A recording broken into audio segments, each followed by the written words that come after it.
नमस्कार दोस्तों, OCN network में आपका स्वागत है। मेरे साथ जुड़ रहे हैं सीधे प्रयागराज से वरिष्ठ पत्रकार अनुपम मिश्रा जी। तो अनुपम जी को जोड़ करके हम कुछ मुद्दों पर चर्चा करेंगे। अनुपम जी, बहुत स्वागत है आपका। नमस्कार। नमस्कार सर। अब सबसे पहले तो मुझे ये बताइए कि जो बाइडेन तो नेतान्याहू को सलाह दे रहे हैं कि भाई बाकी जगह तो आप कर लीजिए, जो ईरान के परमाणु ठिकाने हैं उन पर जरा गुरेज करिएगा, परहेज करिएगा, वहां पर अटैक मत करिएगा। लेकिन डोनाल्ड ट्रंप तो सीधे सीधे कह रहे हैं इजराइल से कि साहब परमाणु ठिकानों पर ठोक दो, कर दो ये काम। तो अमेरिका भी एक तरीके से तैयार ही है और वो पीठ थपथपा रहा है नेतानियों की। ये अलग बात है कि जो बाइडेन एक अलग पोस्चरिंग ले रहे हैं और ट्रंप साहब अलग।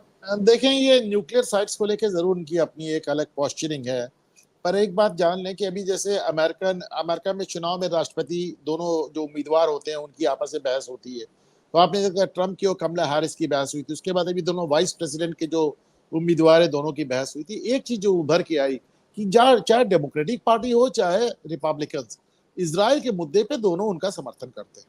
मतलब सरकार वहां कोई भी बने, आप देखिए जितना कुछ हो रहा है एक साल से, जो हमास का मटिया मेट हुआ है वो जो बाइडेन की सरकार में तो हुआ है, ट्रंप की सरकार में थोड़ी ना हुआ है।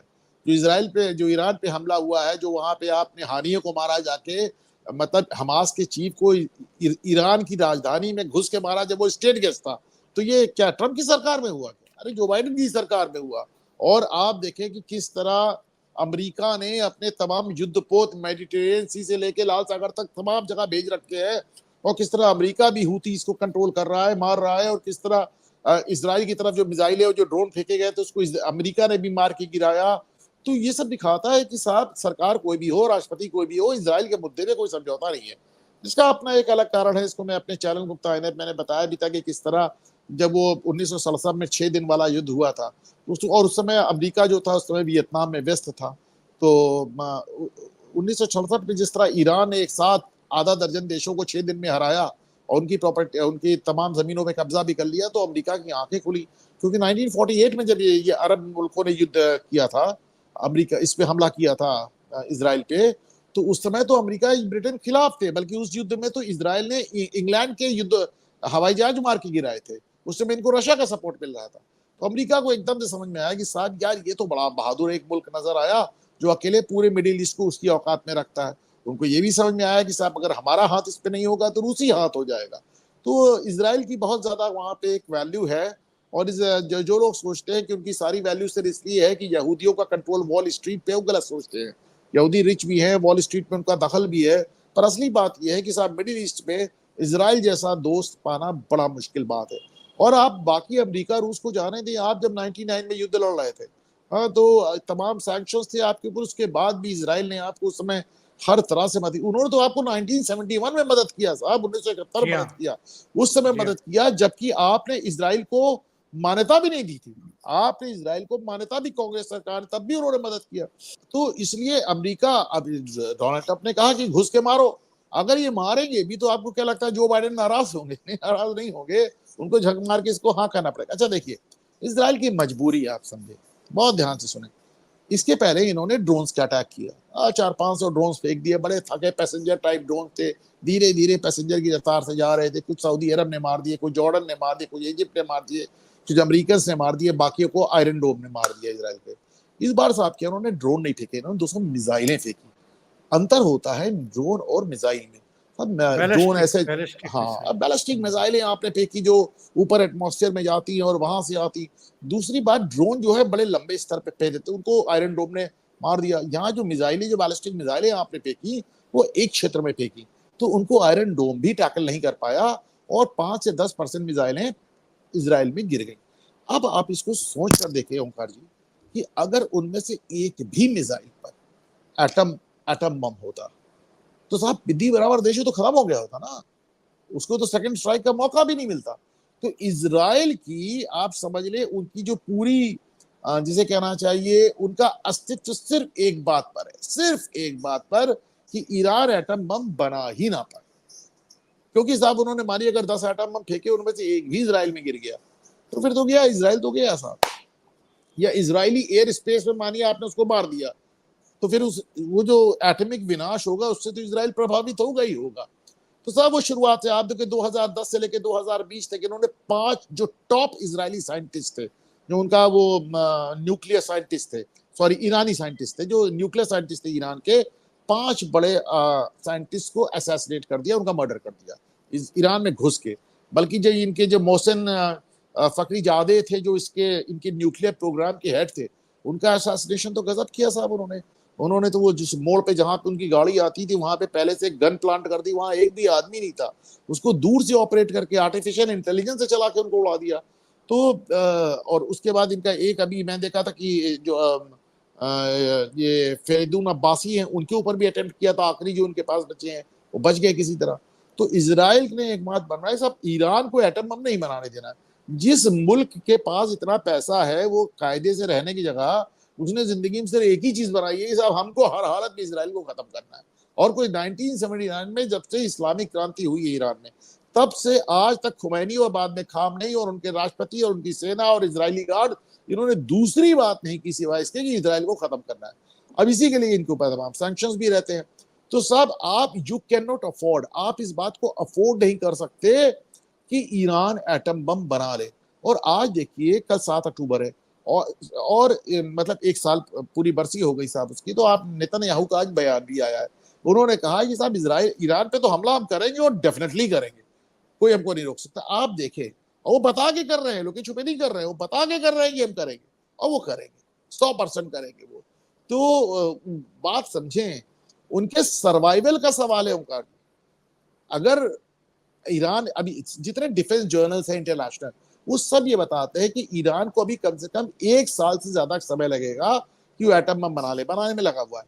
तो ईरान भैया, अगर युद्ध नहीं भी हो रहा होता तो भी इसराइल ने अटैक करना था भाई, क्योंकि एक बार ईरान के हाथ में एटम बम आ गया तो फिर इसराइल की कहानी खत्म। लेकिन ईरान तो साहब कई दिन से तैयारी कर रहा है कि भाई अब हमला करेगा, अब हमला करेगा। अभी ताज़ा सूचना मैं सुनकर के प्रोग्राम में बैठा हूं कि उसने जो है अपनी सभी हवाई उड़ानें रद्द कर दी हैं सुबह 6 बजे तक के लिए। यानी उसको लग रहा है कि आज तो हमला हो ही जाएगा, पर इजराइल हमला कर नहीं रहा है। तो ये खेल क्या हो रहा है? ईरान तो बड़ा इंतजार कर रहा है कि भाई मैं कर दे, वो कुछ करे, तो डरा डरा करके मारेगा क्या? डरा डरा के मारने वाली बात नहीं है। इसराइल गिमिक्स में नहीं आता, और वो उनका है करेंगे, बस हम अपने समय पे करेंगे। अभी आप देखिए कि ईरान से हथियारों से भरा हुआ एक जहाज साहब जा रहा था, हिजबुल्लाह के लिए जा रहा था। तो इराक के एयर स्पेस में उनको इसराइल से मैसेज आता है, पायलट से सीधे बात करते हैं कि ये साहब मेरे रडार पे आप आ गए हैं, हमें मालूम आपके हथियार में, आपके हवाई जहाज में हथियार भरा हुआ है। अब आप तय कर लिए कि आप आगे आएंगे, हम आपको उड़ा दें कि आप फूट लीजिए यहाँ से।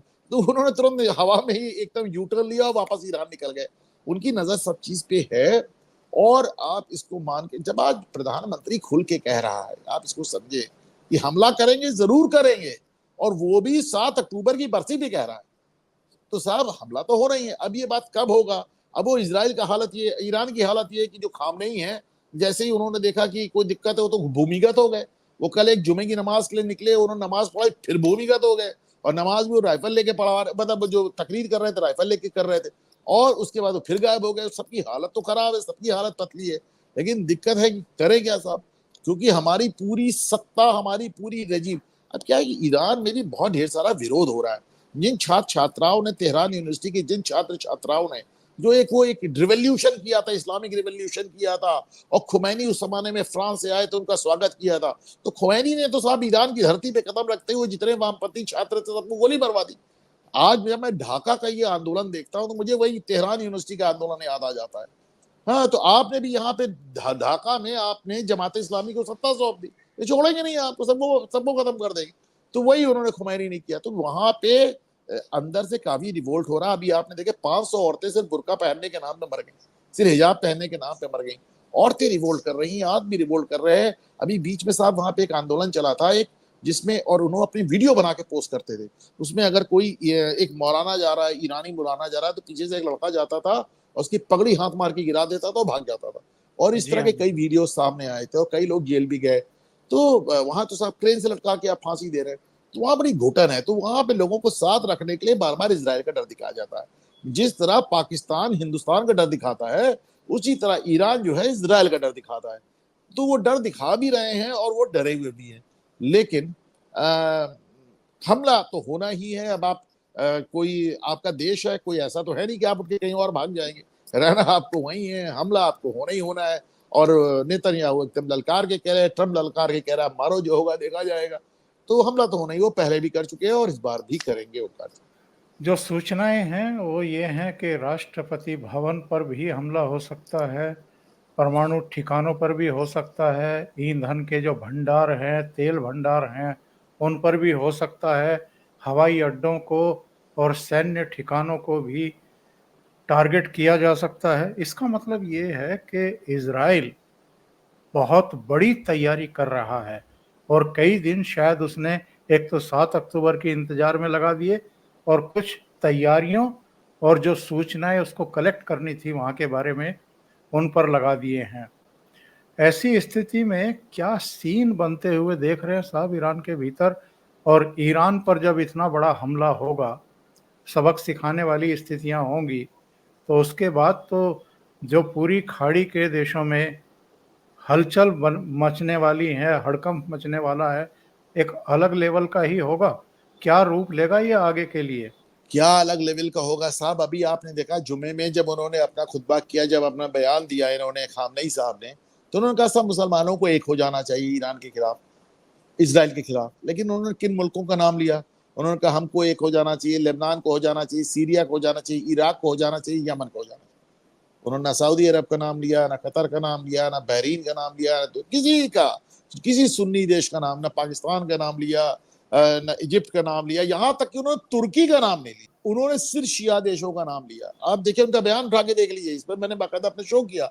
मैंने कहा साहब जी इनका बयान आप देखिए, वो सिर्फ सिर्फ उसे शियाओं की बात कर रहे हैं। हकीकत ये है, हकीकत ये है कि यार तुम किसी से कितना लड़ लो, लेकिन फाइनली तो तुम लोग आपस में ही लड़ रहे हो।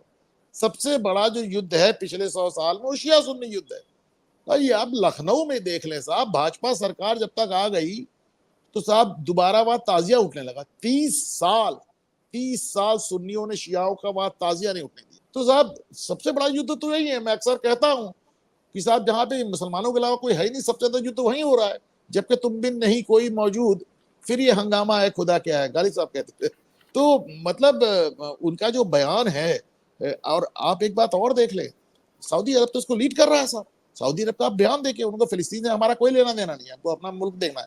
दूसरी बात, उसने देखा कि यूएई वगैरह तमाम मुल्कों का उसने इसराइल के साथ वो करा दिया है, डिप्लोमेटिक संबंध बनवा दिए हैं। हाँ, और माना जा रहा है कि सऊदी अरब करने जा रहा था, उसी में हमास का हमला हो गया। और आपको मालूम है कि इराक, ईरान इसराइल को सबसे पहले मान्यता जिन लोगों ने दी, 12 घंटे में अमेरिका ने दी और 24 घंटे में तुर्की ने दी। तो सर सबसे ज्यादा बिजनेस उनका। और तो और तुर्की में साहब इसराइल के 2 दूतावास है, तुर्की में इसराइल के 2 दूतावास है। तो आपके साथ कौन खड़ा हो रहा है यार? केवल लिप सिंपैथी ले लो। अब वो पाकिस्तान में आप देख ले, वो इजरायली झंडा फाड़ रहे हो, चबा रहे हैं। तो इजरायली झंडा फाड़ के चबा के आप इसराइल को खत्म कर दोगे क्या? हाँ, पिद्दी बराबर। तुम अफगानिस्तान में तालिबान को झेल नहीं सकते, तुम इसराइल को क्या झेलोगे? किसी जमाने में इसराइल ने ऑफर दिया था कि अगर हमको साहब भारत रिफ्यूलिंग कैपेबिलिटी दे दे, तो हम जो काहुटा में इनका जो वो चल रहा था एटम बम का प्रोजेक्ट, हम खत्म कर देंगे। लेकिन एंड टाइम में पहले दे भी दिया और बाद में इंदिरा गांधी को डर लग गया, मुस्लिम वोटों का डर लग गया, अब वो बैकआउट कर गई और अब पाकिस्तान ने एटम बम बना लिया। आपको याद होगा किस्सा सा। हाँ, जी हाँ। इंदिरा गांधी बैकआउट नहीं हुई थी तो कह रहा था आप बस हमको मुंबई में रिफ्यूलिंग दे दो, क्योंकि हम इतनी दूर से हमारे जहाज आएंगे तो फिर आप समझ लीजिए कि वापस नहीं पहुंच पाएंगे। हमको केवल रिफ्यूल करने की आप सुविधा दे दे, हम इनका काहुटा खत्म कर देंगे जहां पे एटम बम बना रहे हैं। इंदिरा गांधी चूंकि मुस्लिम वोट से डर गई, पहले उन्होंने हाँ कही फिर डर गई, तो साहब वरना तो इनका तो एटम बम ही नहीं बन सकता था। तो कहाँ कौन सी उम्मत, कहाँ जिस उम्मत की ये बात करते हैं, वो पाकिस्तानी पत्रकार है हसन निसार, वो कहते हैं आज तक इस दुनिया में एक दिन ईद नहीं मनाई। सब ईद के दिन भी अलग अलग होते हैं, क्या हम एक दिन ईद नहीं मना सकते? हम एक साथ नमाज नहीं पढ़ सकते? वो बरेलवी वाले कहते हैं कि देवबंदी हमारी मस्जिद में नहीं घुस, देवबंदी कहते हैं बरेलवी नहीं घुस सकते, वहाबी नहीं घुस सकते, सुन्नी शिया में नहीं जा सकते, शिया सुन्नी में नहीं जा सकते। ये सब दूसरे को डराने के लिए आप कहते रहते हैं। जब आपको कोई और मिल जाता है तो उसमें आप सब एक हो जाते हैं, और उसमें आपका जाति भी खत्म हो जाती है, आपके फिरके भी खत्म हो जाते हैं। पर हकीकत यह है कि इंटरनेशनल पॉलिटिक्स में तो सारा युद्ध ही मिडिल ईस्ट में शिया सुन्नी का है। दूसरे ये जो भारत की तरफ हर कोई देख रहा है, रूस के राष्ट्रपति भारत का नाम लेते हैं कि मध्यस्थता करने के लिए भारत या चीन हो सकते हैं। लेबनान की तरफ से अब इसी तरह का बयान आ रहा है कि अगर भारत चाहे तो इन स्थितियों को सुधार सकता है या मध्यस्थता करके शांति स्थापित कर सकता है।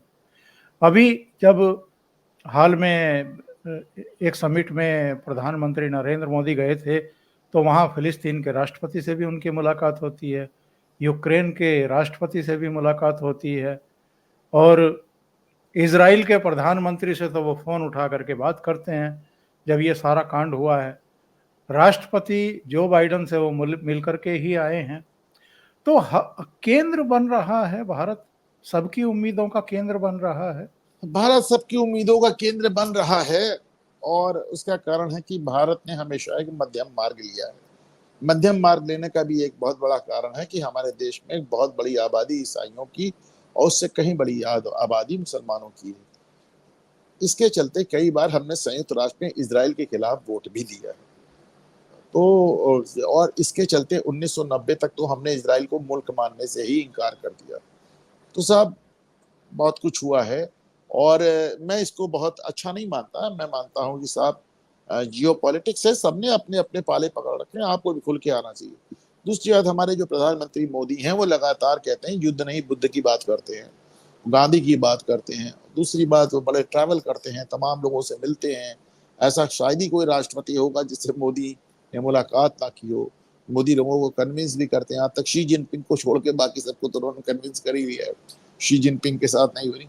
तो कुल मिलाकर लोग अच्छा। दूसरी बात, इतना बड़ा देश है, दुनिया का सबसे बड़ा लोकतंत्र है साहब, दुनिया का सबसे पॉपुलस कंट्री है, सबसे ज्यादा जनसंख्या है, सबसे बड़ा लोकतंत्र है, और सिर्फ इतना ही नहीं, ताकतवर भी है साहब, ताकतवर भी है। हमारे पास नेवी, हमारी आर्मी, हमारी एयरफोर्स है, दुनिया में इसकी रैंकिंग लगती है, दुनिया में हमारे चुनावों की दुहाई दी जाती है, दुनिया में हमारे साइंटिस्ट, हमारे इंजीनियर्स ने पूरे वेस्ट में छा चुके हैं। साहब जितने में आप फिल्म बनाते हैं उतने में तो हम मंगलयान भेज देते हैं। मोदी ने कहा था ये ग्रेविटी फिल्म को लेकर है, और आपका तो मंगलयान 3 बार में पहुंचता, हमारा पहली बार में पहुंच जाता है। तो और हद ये आ गई है कि साहब जो इसरो है, इसरो एक एक बार में 107 सैटेलाइट भेज रहा है। उन 107 सैटेलाइट्स में 93 अमेरिका के हैं, बाकी इंग्लैंड के, फ्रांस के, जापान के हैं। मतलब हमने टेक्नोलॉजी को इस कदर मास्टर कर लिया है कि देखिए, टेक्नोलॉजी का मतलब वही है जो सस्ती हो जाए। तो अगर मानिए आपका मोबाइल फोन है आज इतना सस्ता मिला हुआ, 2 लाख रुपए का मोबाइल, मुझे याद है वीडियो कैमरा एक जमाने में साहब लाखों का वीडियो कैमरा आता था, अब देखिए आपके फोन में वीडियो कैमरा आ गया। तो टेक्नोलॉजी वही है जो सस्ती हो जाए, और हमारी टेक्नोलॉजी इतनी अच्छी है कि साहब हम आज दुनिया भर के देश आके हमसे कह रहे हैं कि हमारा सैटेलाइट ऊपर तुम स्थापित कर दो। एक बार में 100 से ज्यादा सैटेलाइट हम स्थापित कर रहे हैं। तो भारत चाहे वो पता चला कि आप सब लोग जब कोविड से परेशान थे, हमने सबसे पहले वैक्सीन ही बना ली, आपको दे दी थी, और पता चला आज रूस की वैक्सीन और भी सारी वैक्सीन फेल कर रही है, और हमारा जो सबसे ओरिजिनल वैक्सीन था कोवैक्सीन, आज तक उस पर कोई उंगली नहीं उठा पाया, आज तक उसे कोई छू नहीं पाया। तो भारत तकरीबन हर चीज में, बस एक चीज में भारत पीछे है साहब, स्वाभिमान में। पता नहीं एक इतने जमाने से हमारे अंदर ऐसे ही हीन भावना कूट कूट के कांग्रेस ने, नेहरू ने, गांधी ने, हमारे वामपंथी पत्रकारों ने ऐसी भरी कि आज तक हमको सामने वाले को देख के समझ, फलाना हमारे बारे में ये कह रहा है, ढिगाना हमारे बारे में। कभी इजराइल को सुना है कि वो क्या कह रहा है? हम कह रहे हैं कि हमको यूनाइटेड, देखिए देखिए अंतर बताता हूँ आपको। संयुक्त राष्ट्र में इसराइलियों का उनके साथ, यहूदियों के साथ जो हुआ तो किसी के साथ नहीं हुआ। 60 लाख लोगों को गड्ढा खोद के और गैस चैम्बर से मार डाला गया, जिंदा दफन कर दिया गया। लेकिन वो देखिए, हम कहते हैं संयुक्त राष्ट्र में हमको सिक्योरिटी काउंसिल में ले लो। हम जमाने से कह रहे हैं हम संयुक्त राष्ट्र में घुसने की बात कर रहे हैं, और इसराइल ने बयान दिया कि संयुक्त राष्ट्र का कोई भी अधिकारी हमारे यहाँ घुस नहीं सकता, क्योंकि उसने ईरान की निंदा नहीं की। तो जहां जाने के लिए हम परेशान हो रहे हैं, इसराइल उन पर बैन लगा रहा है। तो साहब अब समय आ गया है कि हम सिर्फ विश्वगुरु बने ना, दुनिया माने, जब माने तब माने, पहले हम खुद को तो अपना विश्वगुरु माने। और जो राष्ट्रपति बनने के बाद पहली यात्रा पर चीन चला गया था, मालदीव का राष्ट्रपति मोहम्मद मुइज्जू, वो अपनी पत्नी के साथ दिल्ली में लैंड किया है। तो उसको भी भारत की ताकत का बहुत जल्दी एहसास हो गया, पिद्दी ना पिद्दी का शोरबा। और और साहब केजरीवाल की तरह झूठ बोल रहा है, कह रहा है मैंने इंडिया आउट कैंपेन कभी चलाया ही नहीं। जो आदमी जी हाँ, इंडिया आउट कैंपेन पे जीत के आया है, एकदम केजरीवाल की तरह झूठ। आप तो झूठ झूठ बोलने के लिए तो केजरीवाल तो पैमाना हो गए। वो सिद्धारमैया इस्तीफा नहीं दे रहा, कह रहा मैं क्यों दूं जब केजरीवाल ने नहीं दिया। वो झूठ बोल रहा है केजरीवाल। केजरीवाल कई चीज के पैमाना हो गए साहब। थोड़ा हट के बता रहा हूँ आपके प्रोग्राम में, थोड़ा विषय से विषयांतर कर रहा हूँ। पर केजरीवाल ने शीश महल की चाबी किसी को नहीं दी। जी हाँ। उसने आतिशी के लिए सिसोदिया का बंगला अलॉट करा दिया, सिसोदिया को हरभजन सिंह के बंगले में भेज दिया, लेकिन शीश महल की चाबी किसी को नहीं दी सर। शीश महल में अभी भी उसका सामान पकड़ा, दिखावा के लिए 2 ट्रक उठा ले गए। शीश महल वो किसी को देने वाला नहीं बनता। अगले विषय पे चलते हैं साहब। एस जयशंकर साहब जा रहे हैं इस्लामाबाद, और सुषमा स्वराज ही लास्टली गई थी, शायद 2016 में गई थी। तो करीब करीब 9 साल बाद जो है कोई विदेश मंत्री या कोई मंत्री पाकिस्तान की यात्रा पर है, लेकिन वो भारत और पाकिस्तान के बीच कोई वार्ता नहीं है। ये एससीओ समिट में भाग लेने के लिए वो जा रहे हैं। पहले चर्चा थी कि शायद प्रधानमंत्री नरेंद्र मोदी जाएंगे, लेकिन मोदी जी तो एससीओ की पिछली 3 मीटिंग में नहीं गए हैं। और क्यों नहीं गए हैं ये भी हम और आप जानते हैं, क्योंकि ये संघाई शिखर समिट है। चीन के इनिशिएटिव पर ये बनी थी, और प्रधानमंत्री कोई भी गलत संदेश नहीं देना चाहते हैं। जिस तरह की गुस्ताखी चीन ने की है, हमारे तमाम समझौतों को दरकिनार करके, जिस तरीके से जहां तक गश्त करके वापस लौटते थे चीन के सैनिक भी और भारत के सैनिक भी, वहां आकर के चीनी सैनिकों ने एक तरीके से अपना अड्डा जमाया। नाइट में ना रुकने की समझौते में शर्तें थी, लेकिन उन्होंने वो समझौता तोड़ा। और गलवान में भी जो हुआ, डोकलाम में भी जो हुआ, वो हमारे आपके सबके सामने है। और इस समय स्टैंड ऑफ है, दोनों तरफ की सेनाएं 50-50, 60-60 हजार आमने सामने खड़ी हैं पूर्वी लद्दाख में। तो प्रधानमंत्री नरेंद्र मोदी कोई मौका नहीं देना चाहते चीन को, और सख्ती उनकी तरफ से बरकरार है। लेकिन एक और दिलचस्प मैं बयान पढ़ रहा था अनुपम जी। पीटीआई चूंकि सड़कों पर है इमरान खान की जेलबंदी को लेकर के, तो पीटीआई की तरफ से साफ बयान आया है कि हम एस जयशंकर साहब को अपने पास बुलाएंगे और उनको दिखाएंगे कि पाकिस्तान में किस तरह का लोकतंत्र चल रहा है। तो बड़ा दिलचस्प रहने वाला है एस जयशंकर साहब का ये टूर। देखिए एस जयशंकर कमाल के बयान भी देते हैं साहब। वो अमेरिका गए तो वहां उन्होंने बैठ के कह दिया कि आपको क्या लगता है कि आप हमको क्रिटिसाइज करोगे, हम आपको छोड़ देंगे? अगर आप हमारी राजनीति में दखलंदाजी करेंगे तो हम भी, और फिर ये भी कहा बुरा ना मानना, मतलब तो बुरा ना मानो होली टाइप का बयान दिया है वहां पे जाके। जी हाँ, जी अभी हाँ। पाकिस्तान वो जा रहे थे, तुमसे कहा कि पाकिस्तान में आप क्या बोलेंगे, तो उनका जवाब बयान मुझे पड़ा है। बोले भाई सभ्य आदमी हो, सभ्यता से बात करूंगा, और पाकिस्तान से बात करने थोड़ी जा रहा हूँ, इंटरनेशनल कॉन्फ्रेंस में जा रहा हूँ। अरे पाकिस्तान में भी आप देखें, इस्लामाबाद में आप शंघाई कॉर्पोरेशन मीटिंग कर रहे हैं, और हकीकत क्या है, इमरान खान ने अपने लड़ाके उतार दिए वहां पे। हकीकत क्या है कि पाकिस्तान में इस समय अघोषित मार्शल लॉ है। पूरा इस्लामाबाद आर्मी के हवाले है, पहले लाहौर किया, फिर पूरा पंजाब आर्मी के हवाले कर दिया, खैबर पख्तूनख्वा पहले से आर्मी के हवाले थे, सिंध में भी फौज उतार दी। तो एक अघोषित मार्शल लॉ है। यानी जहां पे आपको एससीओ की मीटिंग करनी है, वहां पे इमरान खान के लड़ाके पिच्ड बैटल लड़ रहे हैं आपके साथ, और वो आंसू गैस के गोले चल रहे हैं, और फायरिंग हो रही है। और तो और उनका जो नेशनल हाईवे है उसको उन्होंने काट डाला है, उसमें खाई बना रहे हैं कि ये आगे, सोचिए आप नेशनल हाईवे पे खाई बना रहे हैं रोड काट के, कि इमरान खान के लोग आगे ना आ पाए। तो अब ये 2-3 चीजें बड़ी इंटरेस्टिंग है कि साहब अगर यही हालात रहे तो मुझे लगता है कि मीटिंग ही कैंसिल हो जाएगी, कोई जाएगा ही नहीं, जमाने तक इनका कोई क्रिकेट खेलने नहीं गया इसीलिए। तो पहले, और इमरान खान का यही मोटिव भी है, वही वो चाह भी रहे हैं। इमरान खान मतलब पाकिस्तान के केजरीवाल है वो, तो बिल्कुल। वो ऐसा चाहते भी हैं। अच्छा उन्होंने कहा भी है कि आम आदमी पार्टी की तर्ज में अपनी पार्टी बना रहा हूँ तरीके से। बहरहाल तो इमरान खान ही चाहते भी, हालांकि तरीके से साहब पहले बन गई थी आम आदमी पार्टी की। लेकिन बड़ी बात यह है कि अब वो कह रहे हैं कि हम जैसे सरकार, मतलब विपक्ष वहां का कह रहा है कि हम चाहते हैं कि ये आए हमारे यहाँ, और सिर्फ ये नहीं कि हमारी रैली में आए।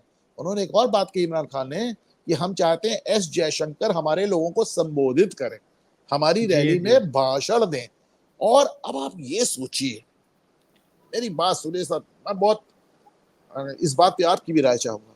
ये पाकिस्तानी लोग आते थे साहब, उनके एम्बेसडर आते थे, उनके विदेश मंत्री आते तो जाके हुर्रियत कॉन्फ्रेंस से बात करने लगते थे। बड़ा बुरा बिल्कुल। लगता था साहब हमको। ये तो जब मोदी ने सख्ती की थी सब रोका।